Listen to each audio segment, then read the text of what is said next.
Magandang gabi po sa ating lahat at happy midweek po. Purihin po ang Panginoon sa kanyang kabutihan po para po sa bawat isa po sa atin, sa kanyang paggabay at protection po sa atin at tayo po'y umabot sa kalahating linggo. At sa gabi pong ito, tayo po'y pangungunahan ni Sister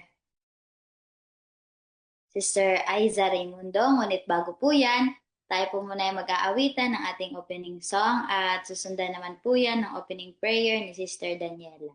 At ngayon po, tayo na po ay dumako sa ating opening song.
Let's pray.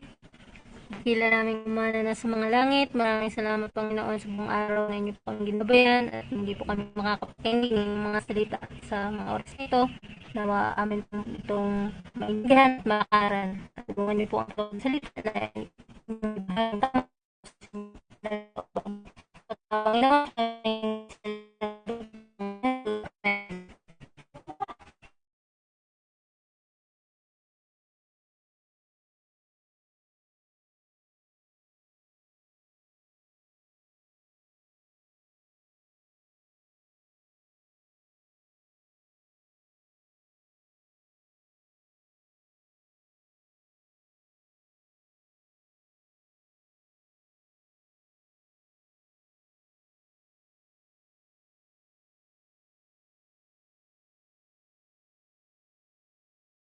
Maraming salamat po, Sister Daniela, sa inyo pong pagpanguna sa ating pambungad na panalangin.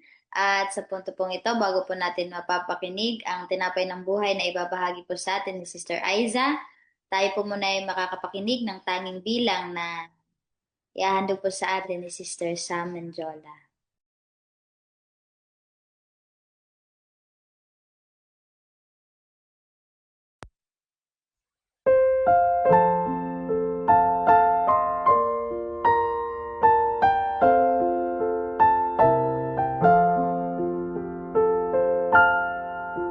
Thou my everlasting portion, more than friend or life to me.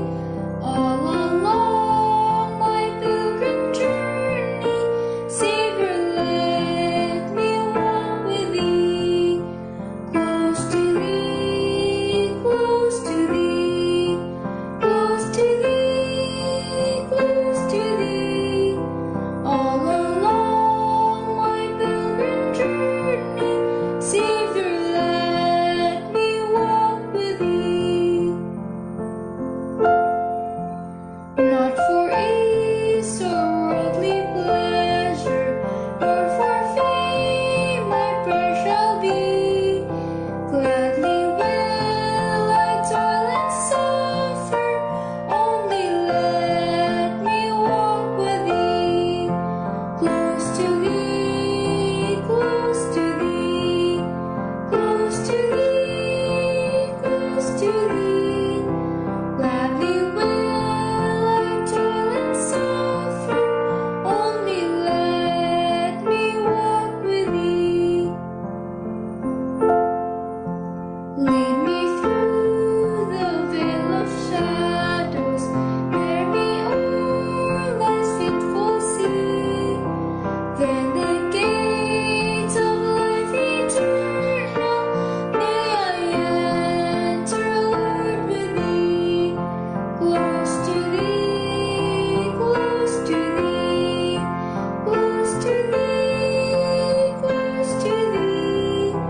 Then the gates of life eternal may I enter, Lord, with thee.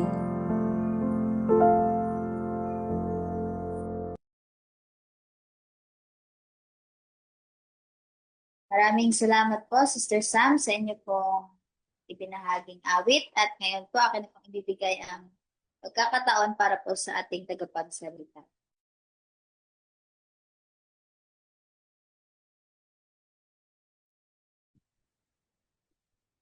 Good evening and happy midweek, everyone. Nagpapasalamat po tayo sa Panginoon kasi tayo binayaan muli ng kalagitnaan ng week para po sa ating pagsusumamo sa Kanya, our prayer meeting. So may I ask Sister Daniela to put on our presentation. Kindly share it. So praying that everyone are well and healthy as we come to God in this midweek prayer. So, ang atin pong title ng ating aaralin ngayon is Prevailing Prayer. So, dito po sa ating papag-aralan ngayon ay matutunghayan po natin yung application ng chapter 8 doon po sa 4 na recorded sa Bible, which thus prevailing prayer. At ito sa susunod po na ating slide. Ate Daniela, next slide po.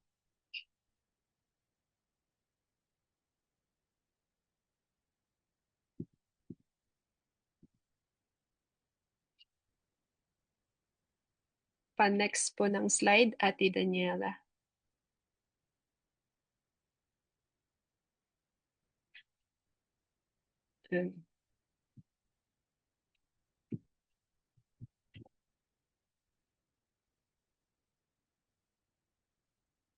Hindi pa po nag-move yung ating slide po.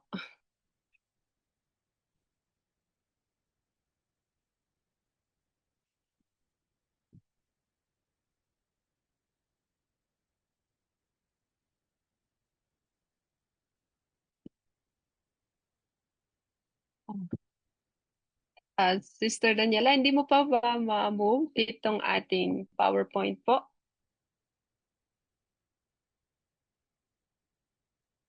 Para ako na lang yung mag-share sa phone. Mag-i-enter na lang po ako sa phone.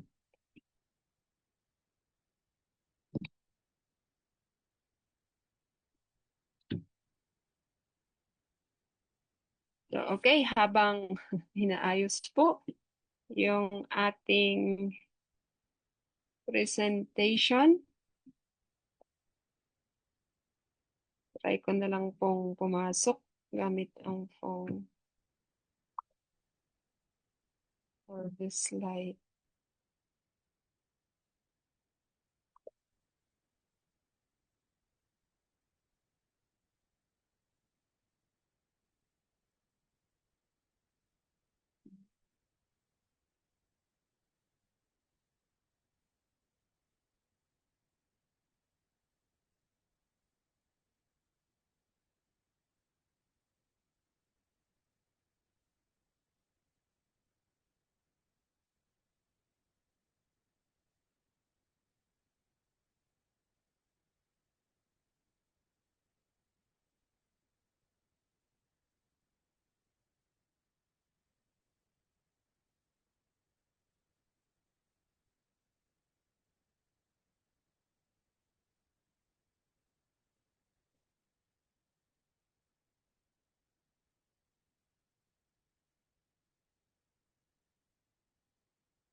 Okay.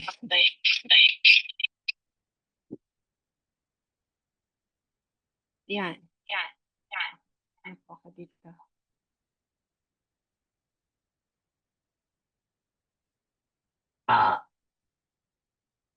So, sorry po.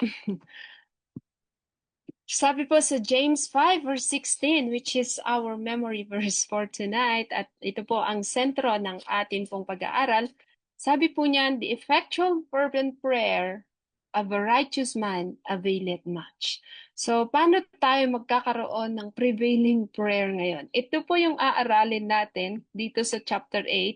At titingnan po natin yung mga examples. Yung gaya ng sabi ko, let us take a look at the 4 examples of those that have prevailing prayer at yung application po dito sa chapter na inaaral natin ngayon. So next po na slide. Yan. The Bible example of prevailing prayer. Una po is si Jacob. Ito po yung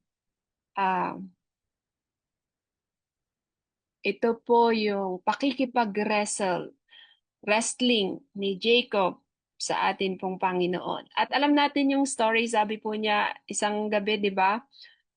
Si Jacob na pagod na sa kanyang paglakad pabalik doon sa kanilang bayan. At siya ay nagninil doon sa river. At habang nagninil siya in prayer, naalala niya yung mga panahon kung kailan chinit niya yung kanyang brother. At natatakot ngayon si Jacob na baka si Esau ay magre-revenge sa kanya. Ngunit sa gabing yun, doon siya sa darkness ng gabi na yon, doon siya nakipag-wrestle sa stranger. At habang nakikipag-wrestling siya, nakita niya kung gaano kalakas yon at nakita rin niya kung gaano siya ka-weak. So all night, he held on, di ba? Natamaan po yung kanyang paa, hindi na siya makalaban. Weak na po siya. Pero ano po yung sabi po niya? I will not let you go unless you bless me. So, by morning, Jacob limped, but his heart was changed. And God renamed him Israel because he would not give up. His prayer prevailed. So, he kept praying until he received the assurance that God had blessed him. So sa simpleng kwento po ito ng mga pangyayari sa ating nakaraan, makikita po natin yung application ngayon ng ating chapter 8 sa buhay ni Jacob. So sa next slide po, una pong makikita natin sa kanya is the earnest, wholehearted prayer. So ano pong prinsipyo dito? Prevailing prayer is sincere, intense, and from the heart. Alam niyo yung yung very honest ka sa sasabihin mo sa Panginoon, and intense, at alam mong galing yun sa loob mo. Yung hindi ka nakikipagplastikan sa Panginoon kasi alam niya, kilala niya kung ano yung nasa loob niyo. So makikita po natin kung gaano ka-earnest at ka-wholehearted si Jacob. Sabi niya, he wrestled all night. He did not pray casually. He prayed with tears and desperation because he truly needed God. Alam niyo po kung bakit, gaya ng inaral namin kaninang umaga, pinapermit ng Panginoon that we will come to a point wherein we will feel our own hopelessness. Nakikita rin po natin na wala na tayong kapag-asa on unworthiness, pero doon po tayo mas nagkakaroon ng earnest prayer kasi kailangan ko to. So, ano pong application nito? When we pray, we should not be careless or half-hearted. Pray with deep sincerity. So, yun po. And second principle na na-apply po dito kay Jacob is confession and repentance. Number 2, an earnest prayer ay kinakailangan po ng confession and repentance. Sa medical missionary po, alam nyo, isa sa, kaya gustong-gusto ko si Ate Angela mag-pray minsan kasi riniremind niya yung patient na yung dahilan ng mga sakit natin ay kagagawan din natin and we need to repent. So, what's the principle behind this? Sin must be confessed before prayer can prevail. Let's confess to God as we are. And the good thing about God is we can come as we are. Hindi na tayo makikipagplastikan sa Kanya. Alam niyo kung bakit? Because He knows your thoughts. He can even number your hair. So, doon sa experience ni Jacob, he remembered his sin against Esau, deceiving him. That night, he humbled himself and depended on God's mercy. Alam niyo yun, kapag mayroong mga pangyayari sa buhay, alam niyo po yung pinakauna na dapat nating tingnan is, Lord, what have I done wrong? At kapag remind niyo ng Panginoon sa atin is, let's confess it kasi remind na niya yon sa atin. Hindi yung, ba't ang sama-sama nila? Hindi na ganun ang pananampalataya ngayon. Ang isipin mo is, paano ko sila mamahalin in return? And at the same time, Panginoon, may realization po sana tayo na, Lord, am I doing something wrong? Kaya hindi po natutupad yung prayer ko. So, let's confess and repent.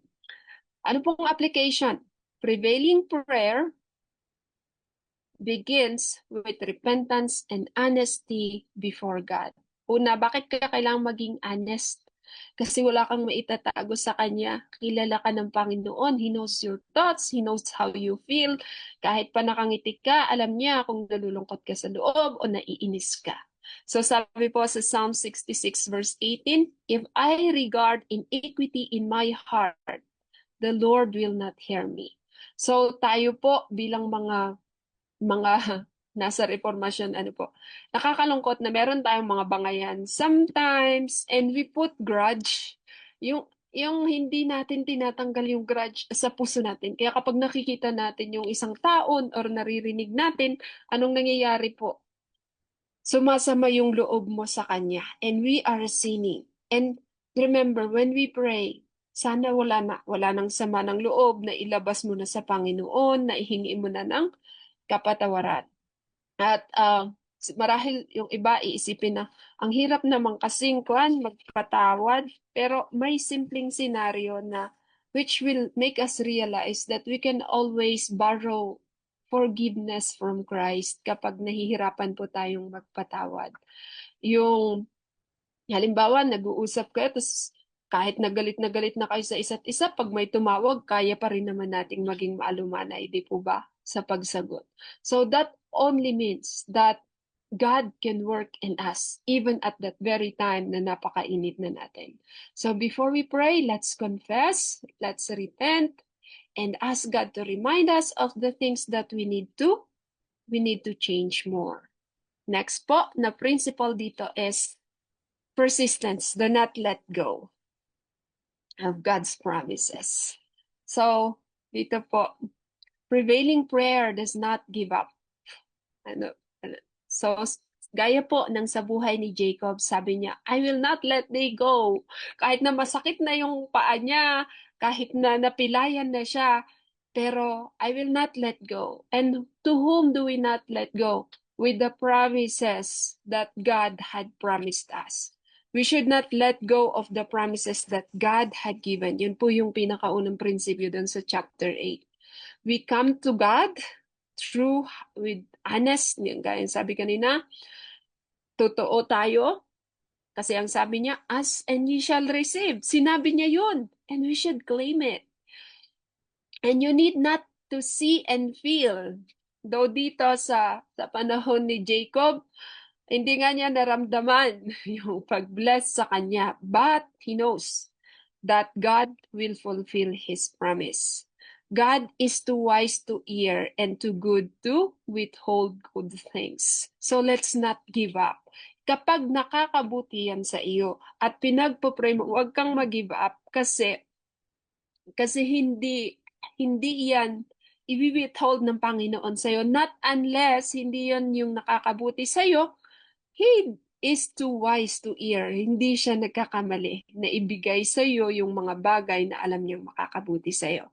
Samantalang, man is erring. So, kanina, kahit very earnest tayo, even though we are honest, He does not always ask the things that are, we does not always ask what is good for us or what is something that should glorify God. So, ano dapat? We should always trust in His word.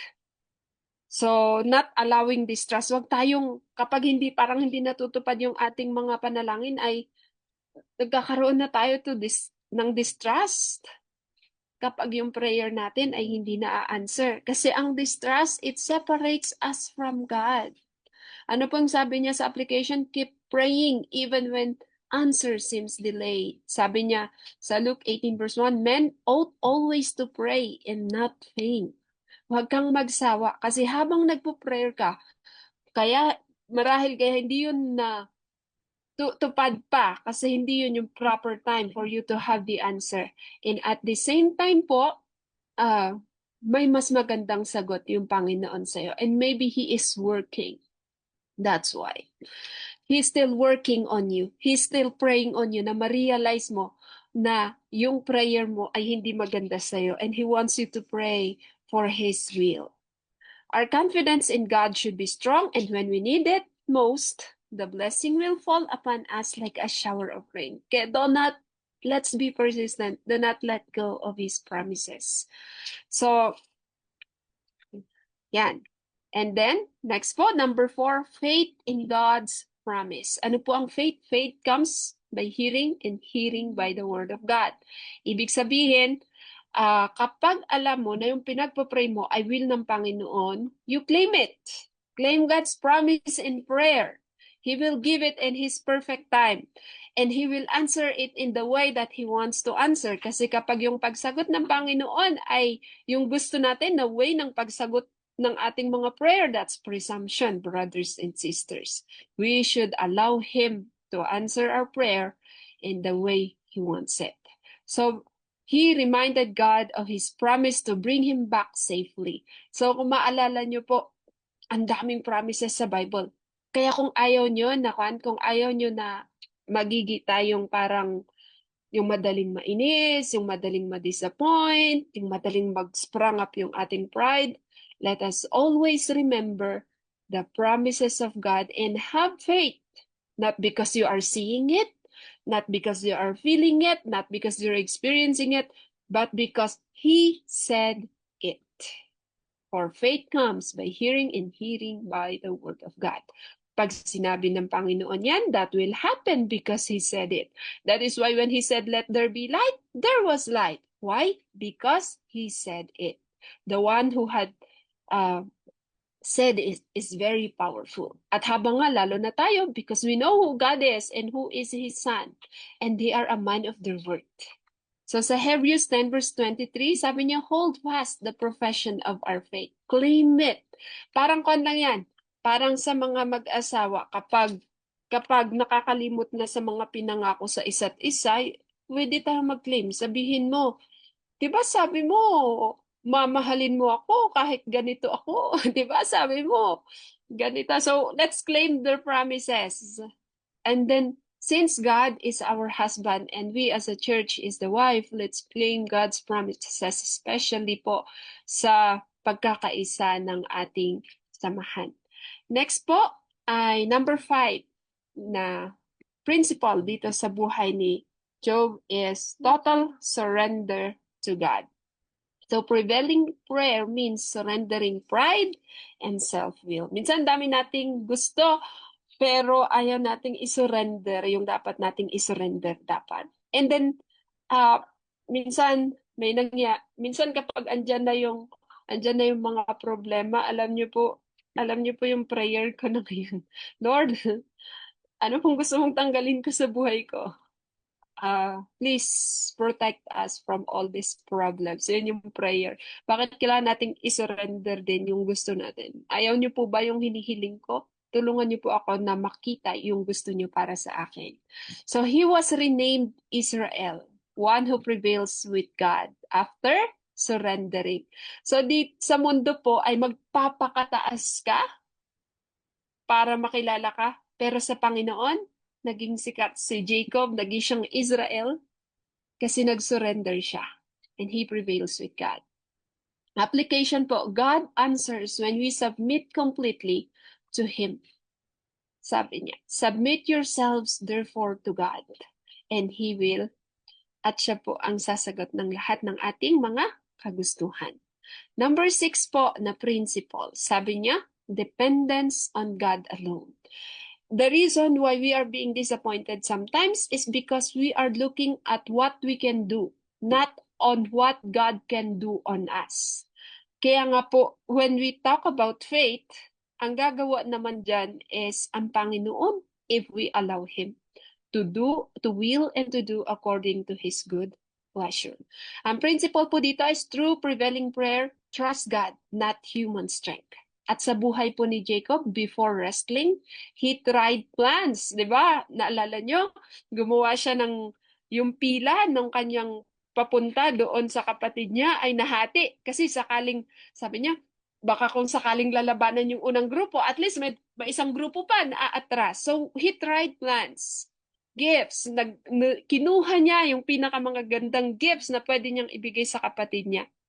And strategies, but finally he depended on God. Pero nakita niya na those are nothing.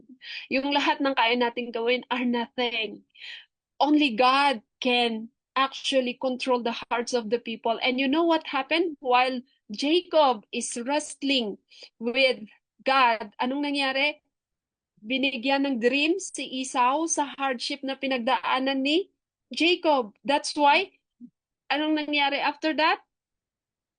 Sa halip na labanan si Jacob ng kanyang kapatid na inaasahan niya, he came and they hugged together.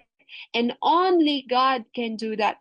Only God can take control even the hearts of the king. Sabi niya sa Proverbs. So ano pong application? Stop trusting our own wisdom first.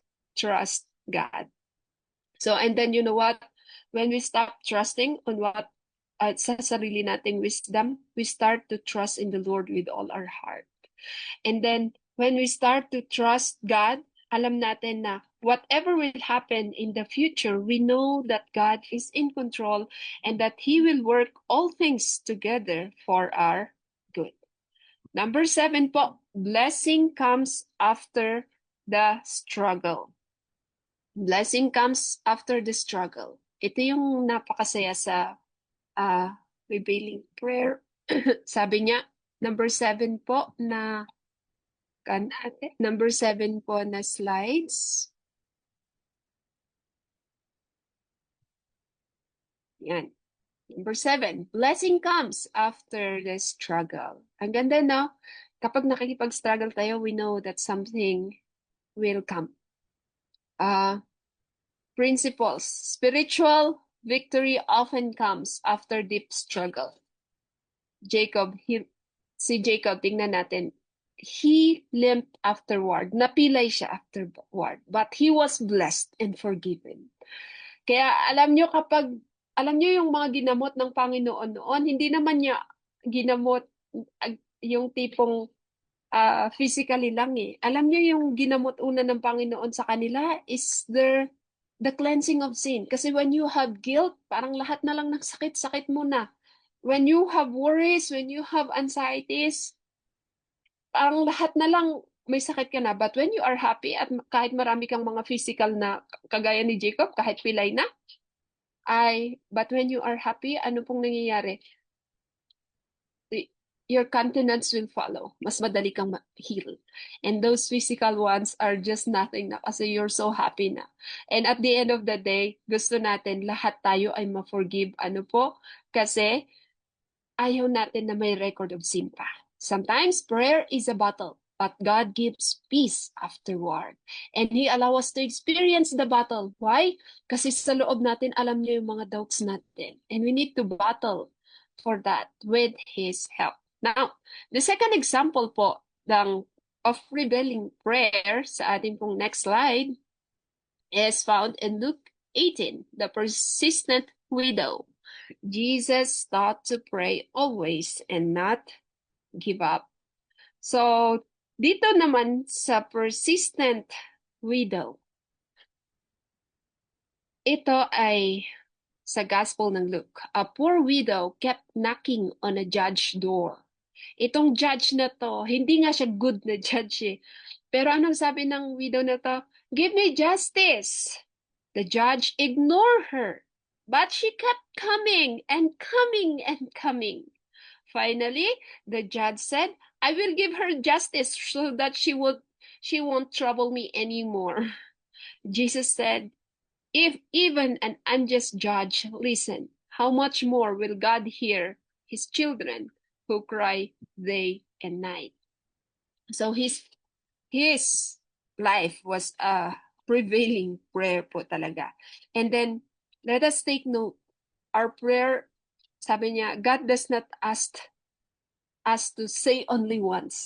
Hindi niya sinabi na, ask once and you shall receive. Kundi anong sabi niya sa atin? Ask and it shall be given you. Hindi niya sinabi na, pinsan lang. Okay, sa atin pong next na slide, makikita po natin yung mga applied na principle. Una, persistent in prayer. Wala po ang ating slide. Pero sabi po niya, persistent in prayer. Principles, do not stop praying when answers are delayed. Mas lalo ka nga na magpa-pray kapag nadidelay yung answer ng prayer mo. Tingnan natin, yung widow, she came again and again until she was heard. Hanggang nagsawa na kahit nga yung hindi righteous na judge ay sabi niya, sasagutin ko na nga lang ito para hindi na niya ako istorbohin. So, yan. So, let's keep on praying. And then prevailing prayer is steady, constant prayer. Hindi na tinag yung babae na sa una, sinabihan siya na hindi nakahirapan, ikalawa, hindi ulit, ikatlo, hindi ulit. She had just been constant in coming back. So, ang application nito is keep praying for loved ones. Keep praying for help. Keep praying for forgiveness. And especially, keep praying for revival. And sabi niya, kasi huwag kang mawalan ng pag-asa kasi ang promise niya dun sa Luke 18 verse 7, God will avenge His own who cry day and night. Paano pag hindi tayo nagpo-pray? Paano niya tayo avenge? Next principle is faith that God will answer. Dito sa faith that God will answer, pray, believing that God cares. So, ito yung minsan, dahil na-experience natin sa ating mga kapatiran yun, oy, nagkasala yan, kaya dapat magkasakit yan. Ay, buti nga dyan at nagkasakit. Ano kung bakit natin na-experience yun? Kasi parang pinapakita kasi nila na tyrant ang Panginoon, or tayo din siguro. Very tyrant ang Panginoon sa tingin natin. So, let us remember, that while God is a God of justice, He is also a God of love. And He cares. Kaya nga niyang pakainin yung mga ibon, kaya nga niyang damitan yung mga bulaklak, tayo pa kaya? So, just like this widow, she believed that justice would come. And what's the lesson here? God is not like the unjust judge. Hindi righteous nga yung ating Diyos. He loves us and He wants to answer. And application is pray, trusting that God's goodness will be upon them. So sabi po sa Hebrews 6, verse 11, verse 6, He reward those who seek Him. Next po na principle, earnest desire for righteousness. Number 3 po. Next slide. Earnest desire for righteousness. Yung principle po dito is prevailing prayer seeks what is right, not selfish gain. So pag pinagpipilitan natin yung ating prayer, dapat yung aim natin is to seek what is right. Hindi lang para po sa ating sarili. 3 po. Next slide po. Yeah. So just like the widow, she wanted justice, not revenge or riches. She wanted justice. And the lesson here is God answers prayer that are according to His will. And the application is, if we ask for salvation, character change, and truth. If we ask according to His will, kapag ang inaas po natin sa Panginoon ay gusto nating ma-save, bibigyan niya yan. Gusto nating mabago yung ating mga karakter, ibibigyan niya yan kasi will niya yan. Gusto natin ng katotohanan, ibibigay niya yan. Bakit? Yun po yung kanyang will.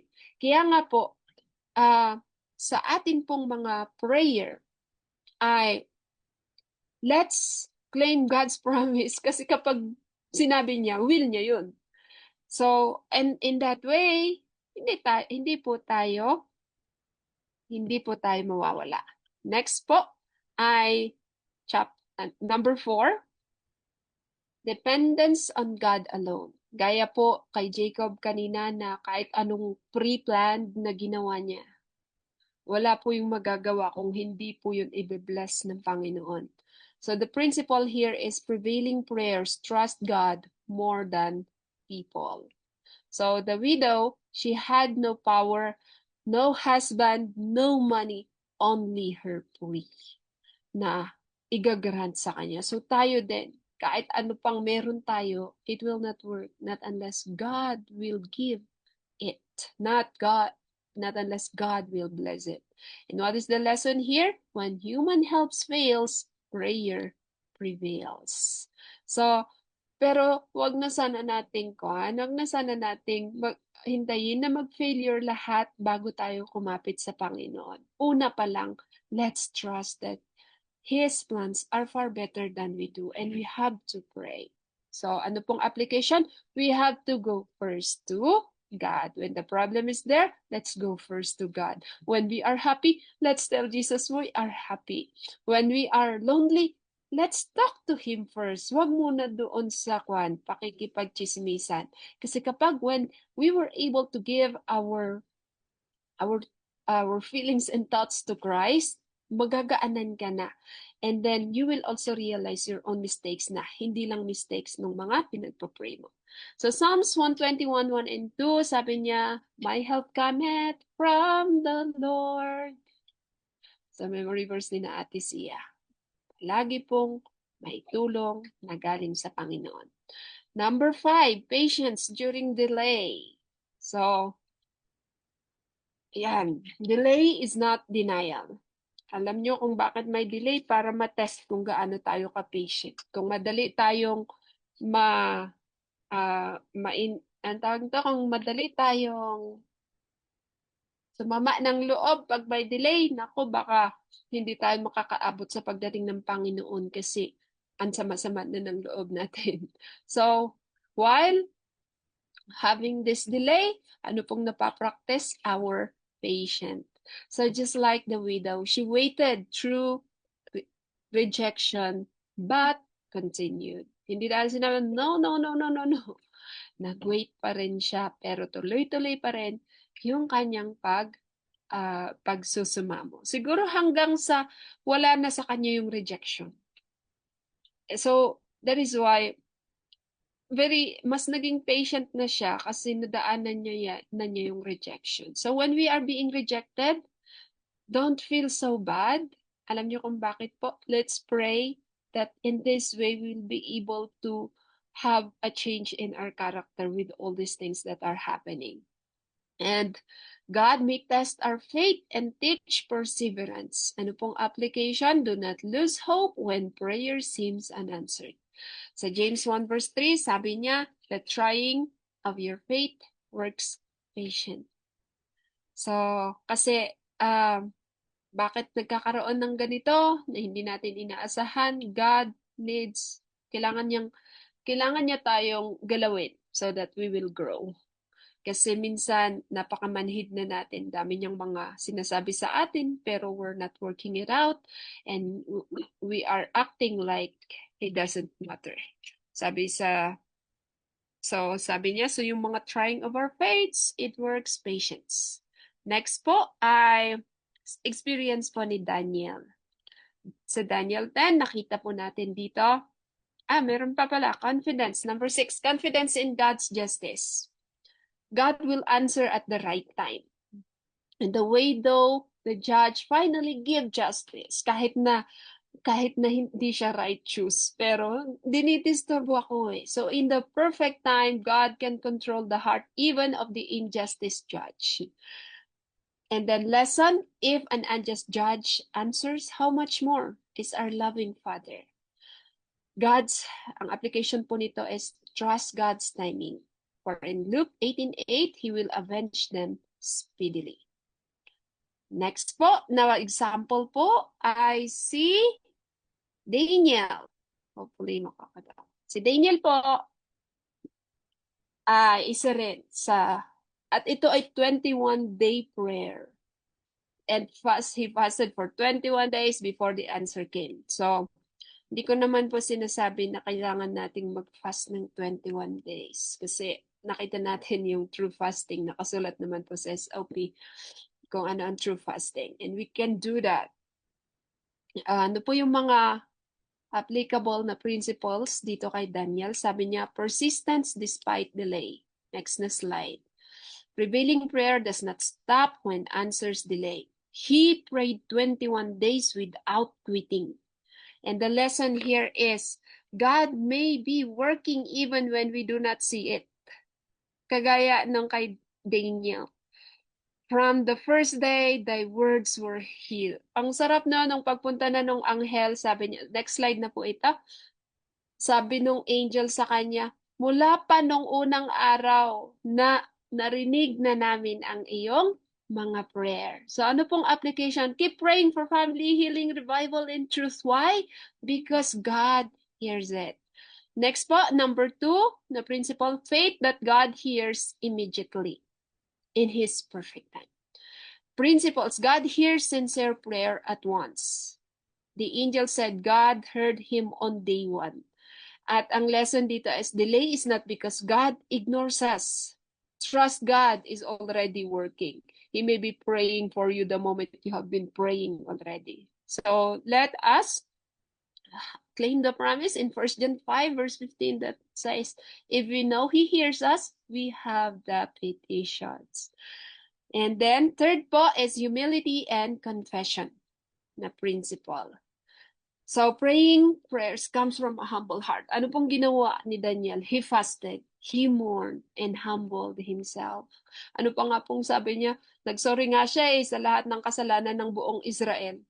Kahit na hindi lahat yun ay kasama siya sa kasalanan. Lesson, God answers the prayer of the contrite heart. Kapag nakita ni Jesus na totoo tayo sa ating mga hinihiling, and we really yearn for His will, then He answers. Thou did set thine heart to understand and to chasten thyself. Yun yung sabi ng angel kay Daniel. So ano pong application? Come to God with repentance and humility. Next po, na ikaapat, ito po yung isa sa principle na kailangan nating maintindihan. There is a spiritual warfare. It is real. Prevailing prayer may face unseen position. Kasi habang nagpe-pray ka, alam mo na si Satan ay gumagawa ng paraan para hindi madinig yung iyong prayer. At nakita po natin dyan, diba, sabi ni Michael, the angel was delayed by the prince of Persia until Michael came. So, yun po yung sabi niya. So, ibig sabihin, may spiritual warfare. And what is the lesson? Prayer is part of a spiritual battle. So, and ano pong application nito? Do not stop praying when things get harder. Actually, you need to pray more. And in Ephesians 6 verse 12, sabi po niya, we wrestle not against flesh and blood. Hindi lang po yung nakikita natin yung mga problema. We wrestle against principalities, against the work of darkness. So next po na principle is number 5. Earnest desire to know God's will. Principle is prevailing prayer seeks understanding and righteousness. Hindi yung gusto ko yung prayer ko ganito, dapat ito ang matupad. Kundi ipag-pray po natin na maintindihan natin kung anong gusto ng Panginoon and at the same time kung ano yung katuwiran na gusto niyang mapasa atin. Daniel, he prayed to understand God's prophecy. Imagine, tayo ba kapag nagbasa ng Bible tapos di natin maintindihan, nagpo-pray ba tayo, umiyak ba tayo sa Panginoon? Nasabihin natin, Panginoon, tulungan mo naman ako para maintindihan ko itong mga sulat mo.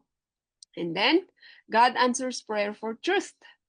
That's the lesson, and the application is to pray for wisdom and understanding. Sabi niya sa James 1 verse 5, prinamis niya to so you can claim it. If any lack wisdom, ask God. Next principle is self-denial and sacrifice. And principle dito is prevailing prayer often includes fasting and self-discipline. Gusto mong mag-pray, nakikita mo yung mga bagay na kailangan mo nang i-give up, give it up. Ito yung self-denial. Doon tayo mag-self-denial. And sacrifice. So, Daniel, he ate no pleasant bread for 21 days.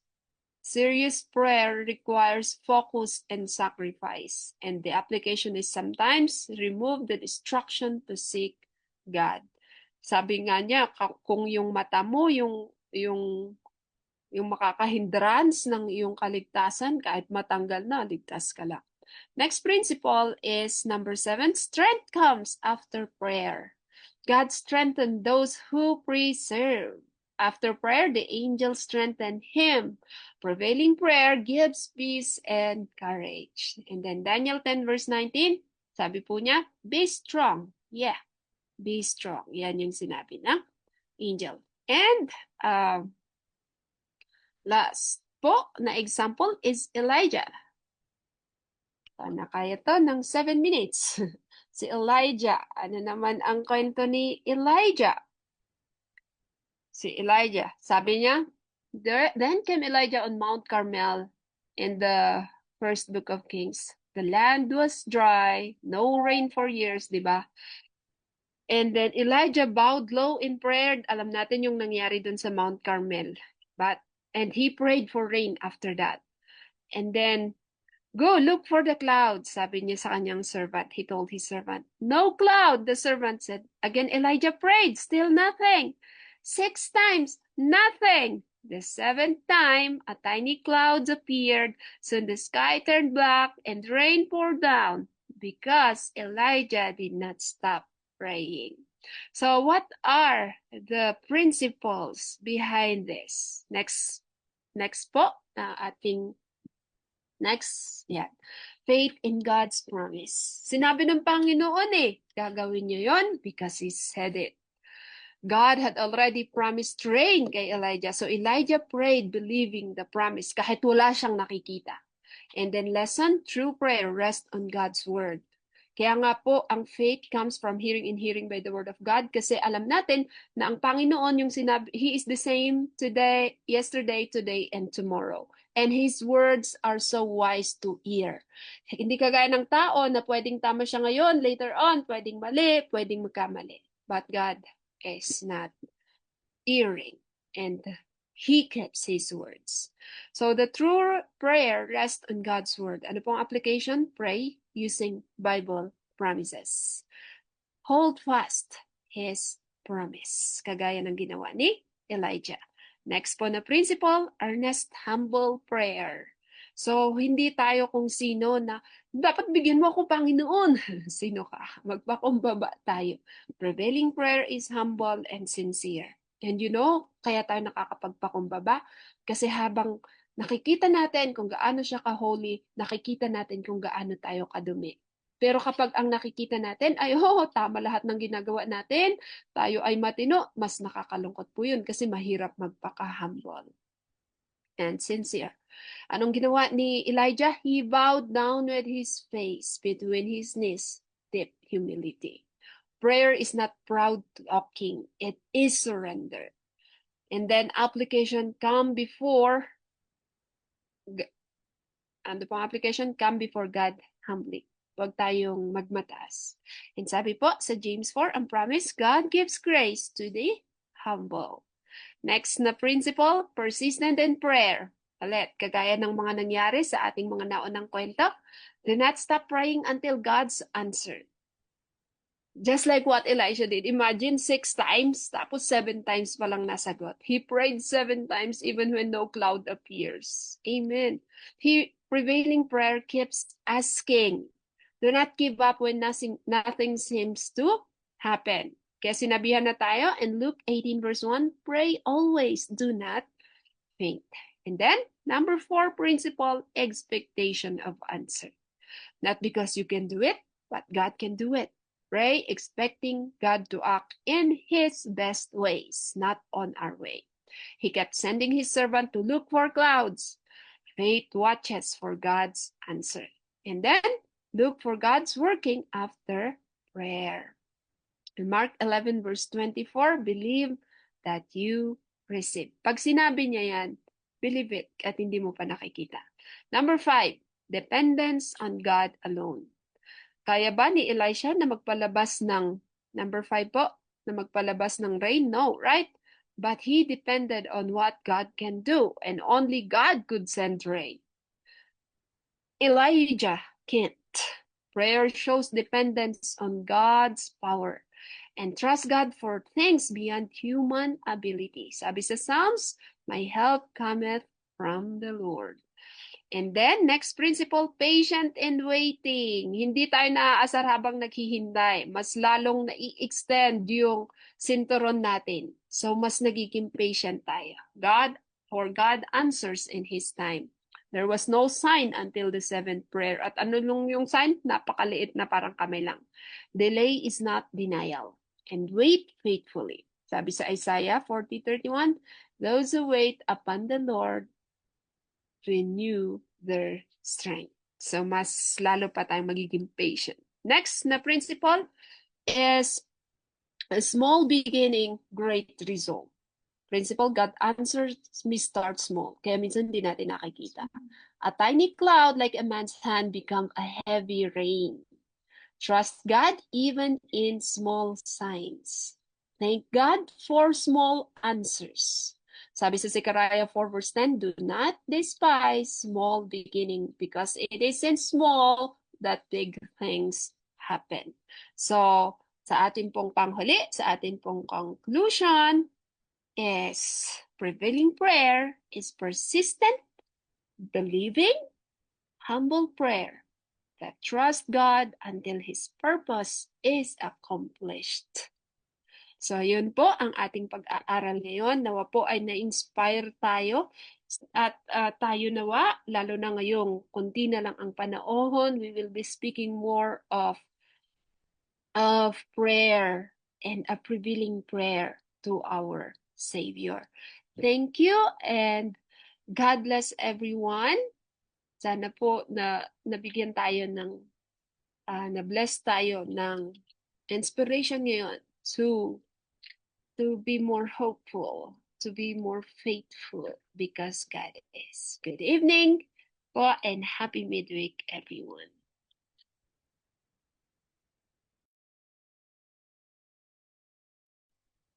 Maraming salamat po, Sister Aiza, sa iyo pong ibinahagi para po sa atin sa gabing ito. So, muli na naman po tayong pinapaalalahanan na hindi po porket hindi po nasagot agad yung ating panalangin ay hindi nasasagutin ng Panginoon or hindi na nakikinig yung Panginoon. So, even the no na sagot ng Panginoon is still protection po para po sa bawat isa po sa atin.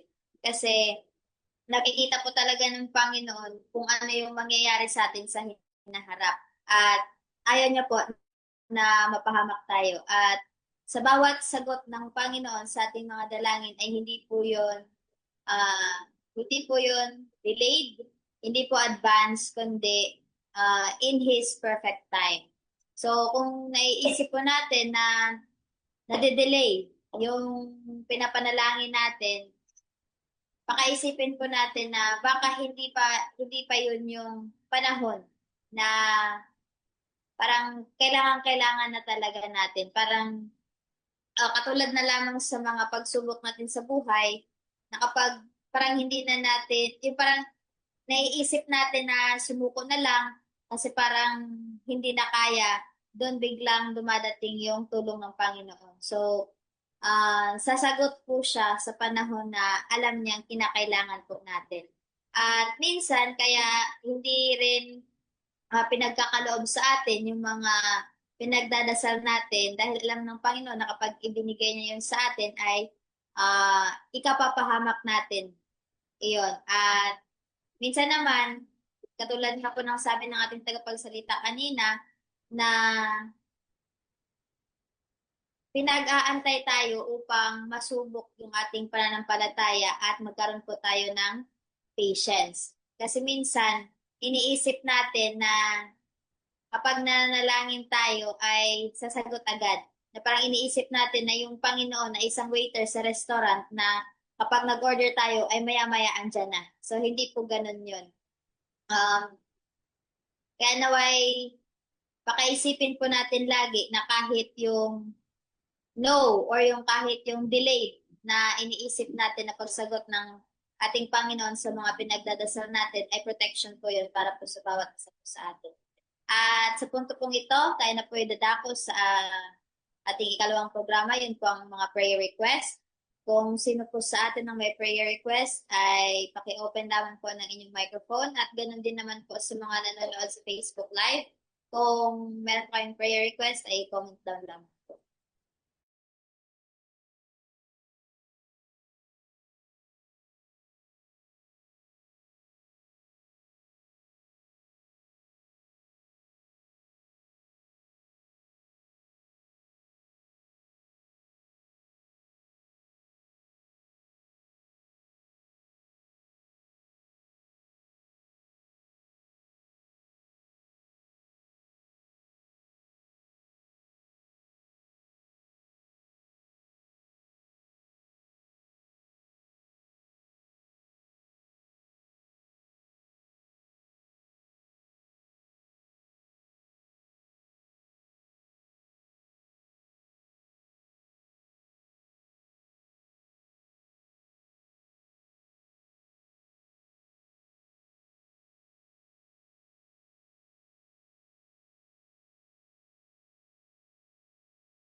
Isama po natin sa prayer request si Brother Rodney Tabo na naway umayos po ang kanyang kalagayan.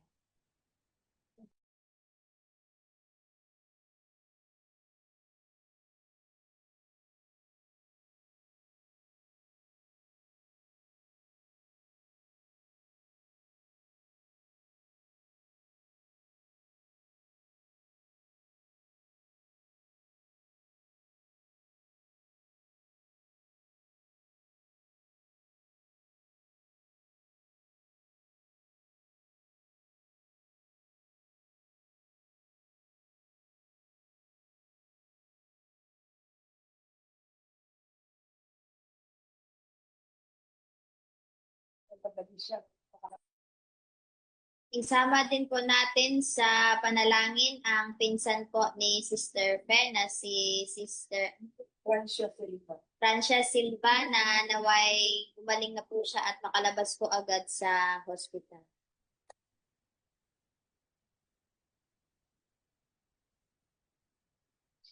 Paulit po, pangalan? Francia Silva po. At isama din po natin sa panalangin ang mga land disputes na kinakaharap ni na Sister Rufina.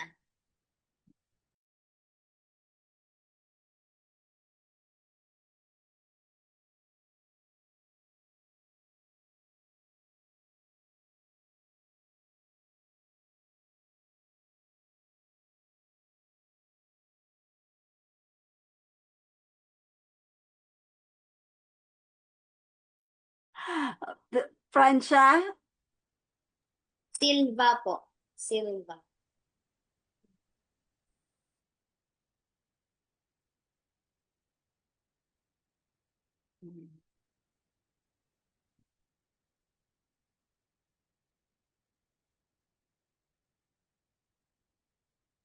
Ah,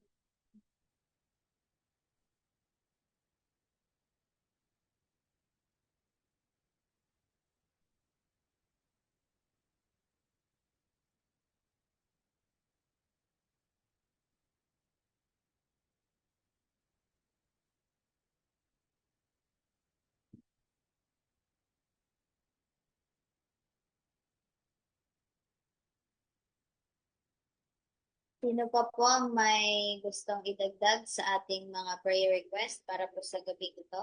Paki-open lamang po ng inyong microphone.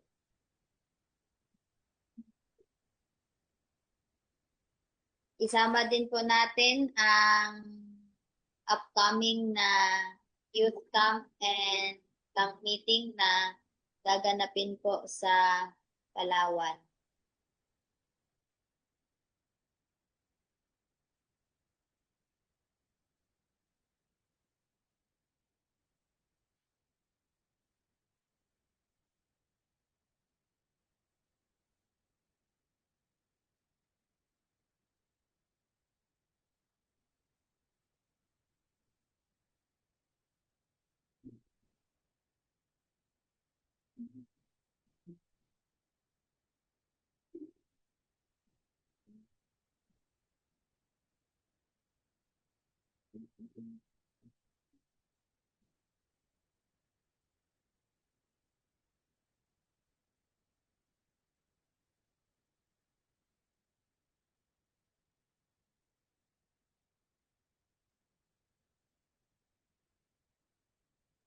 Kung sino pa po ang may gustong idagdag.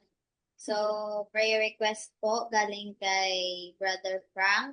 Kasama po sa prayer ang successful na Bible study nila Brother Jamel sa Puyo, Palawan at ang kaligtasan ang Brother Frank. Ano po ito?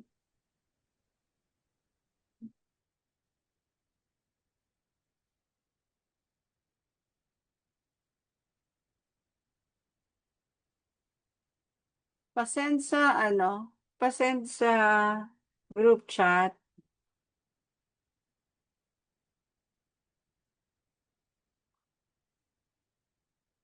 Hmm.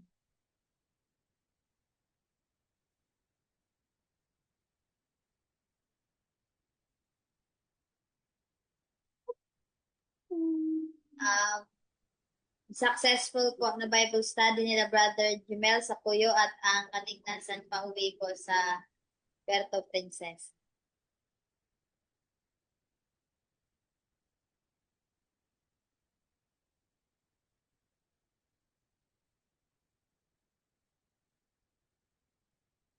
Ulit daw. May may nagdi-distract sa akin eh. Success.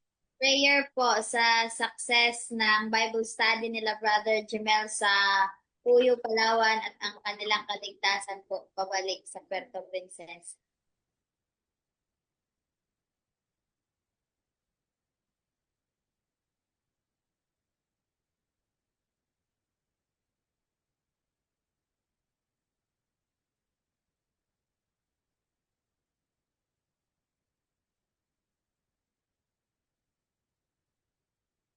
Uyo.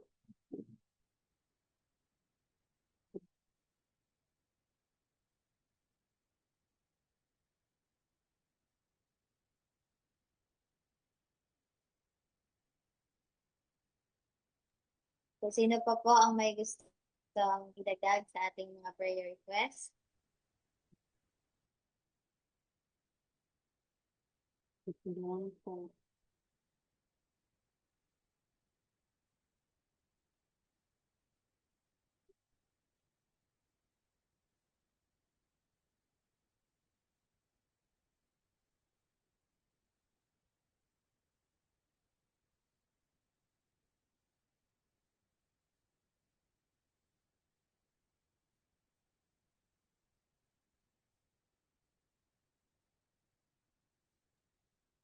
So, sino pa po ang may gustong idagdag sa ating mga prayer request? At kung wala na po, atin na po itong paghahati-hatian.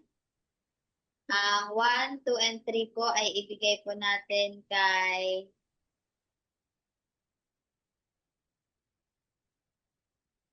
One, two, three po ay ibigay po natin kay Brother Harry. Okay lang po ba? Damihan natin ng magpipray. Wag dalawa lang. Okay po. Mga lang, mga tigda dalawa. 1, 2, 3, 4, 5, 6. Yung ika-6 sa sa Closing prayer po. 5 and 6, yung closing prayer niya ng speaker. 1 and 2 po ay ibigay po natin kay Brother Harry. Sige po, sige po. Ay, may pahabol po ako. Yung palang tabat, prayer of comfort for Tabat family in Calawag, Quezon. Yan. Nakakalungkot po, nakikidalamhati kami sa mga pamilya Tabat dahil pumanaw ang ang aming kaibigan na si Ambet. No? Nagulat kami talaga sa malungkot na balita na yun.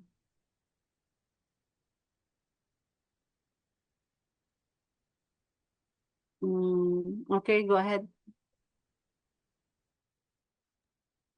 Ang 3 and 4 po ay ibigay po natin sa mga kasamahan natin na galing po sa tumpa.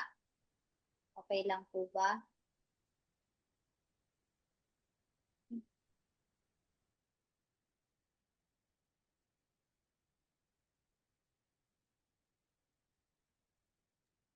At ang 5 and 6 po ay ibigay po natin sa ating speaker para po sa gabi ito.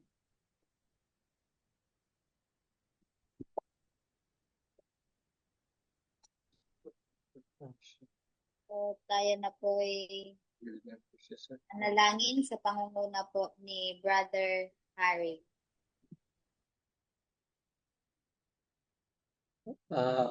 Aawit pa ba tayo, sis, or diretso na magpipray? Prayer po muna, kuya. Okay, sige po, tayo lumuhod para sa panalangin.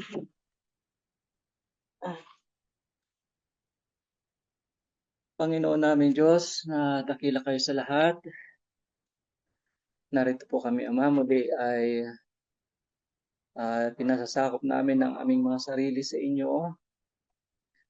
At lahat ng aming mga hinaing, Ama, lahat ng aming mga requests, muli nilalapit namin sa inyo. Una, linisinawan ninyo po kami sa aming mga karumihan, sa aming mga pagkukulang, mga pagkakasala, at balutin kami ng inyong katuwiran upang ang aming mga dalangin, Ama, ay maging isang mabungong sa inyo. Nilalapit po namin, Ama, ang aming kapatid, si Brother Rodney, isang matagal na kapatiran na po na mula pa noon na naglilingkod sa inyo. Muli, sinasamo namin, Ama, na inyo po siyang gabayan, mangyari ang inyong kalooban sa Kanya. Hipuin siya ng inyong mga pangyarihang kamay na siya ipagalingin sa kanyang karamdaman at makabalik siya sa paglilingkod sa inyo. At dadalangin ko rin po sa ang pagpapagaling kay Sister Francia Silva sa kanyang pinagdadaanan ngayon. Hipuin siya, Ama, ng inyong kamay na makapangyarihan upang siya gumaling at makasama namin siya sa patuloy na paglilingkod sa inyo. Ganon din po sa mga aming suliranin sa bawat isa, hindi man ito nabanggit, idadalangin namin, Ama, kayo ang nakakabatid ng lahat. Inihiling po namin na inyo po kaming bendisyonan at ipagkaloob ang aming mga kahilingan. Ito ay aming pinasasalamatan at inihiling sa pangalan ng inyong anak na si Jesus. Amen.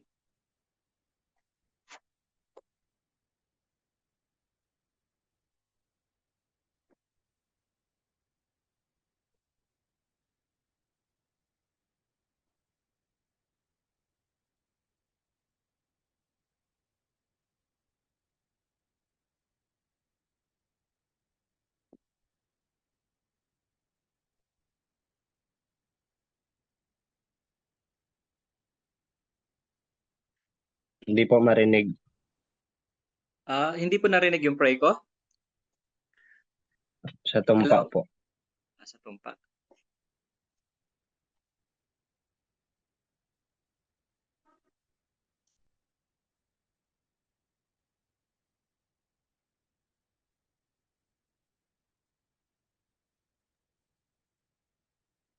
Sa pagpapatuloy ko, Ama, amin pong dinadalangin ang suliranin na kinakarap po ni Sister Rufina, ang land disputes. Nawa po ito po ay ma-resolve na maayos sa ating paraan upang ang bawat isa po sa kanila ay magkaroon ng kapayapaan.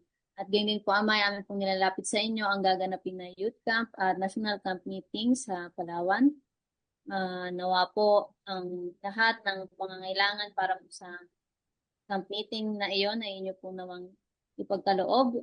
Tulungan nawa ang lahat ng mga tumutulong sa mga sa pagpapatayo para po sa mga kailangan sa camp meeting na iyon.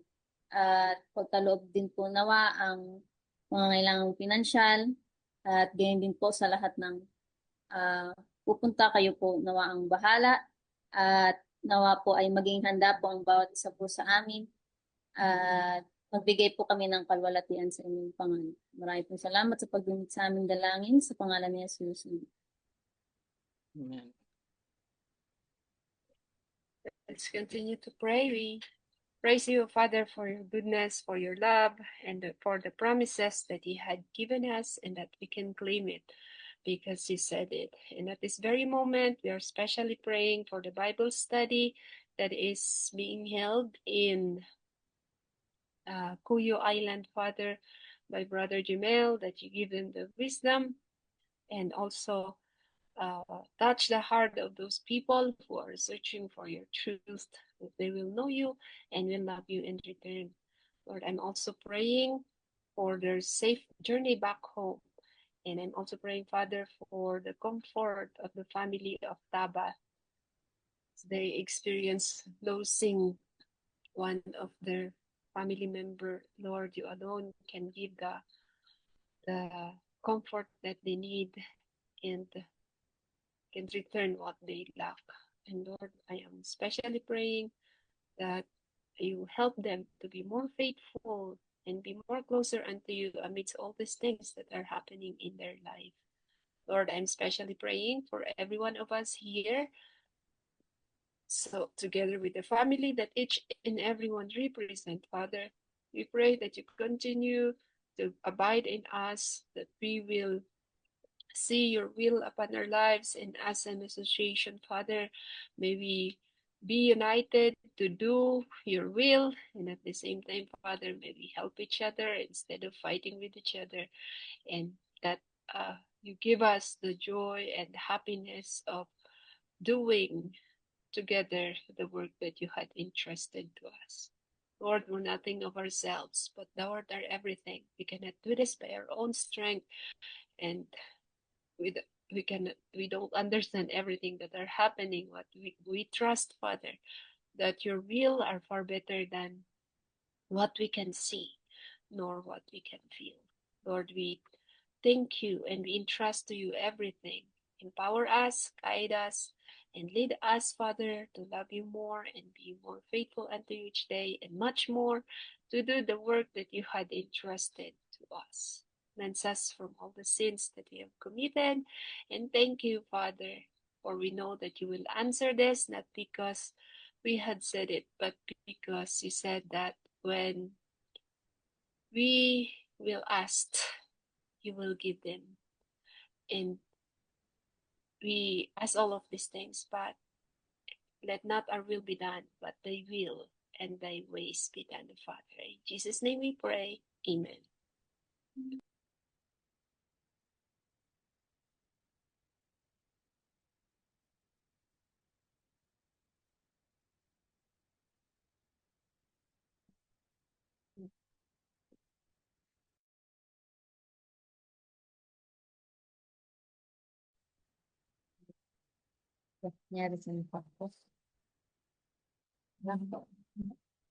At maraming salamat po para po sa ating pagtatapos. Tayo po ay umawit ng ating closing song.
At dito po nagtatapos ang ating midweek prayer meeting para po sa linggong ito. Magkita-kita po ulit tayo bukas ng gabi sa pareho pong oras para po sa ating daily evening devotional.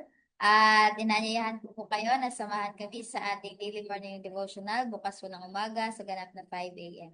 Sana po ang mga mensahe na ating narinig ay ating isa-isip, isa-puso at isa-buhay upang makita ng sanlibutan ang liwanag na nasa atin. Ito po ang aking panalangin.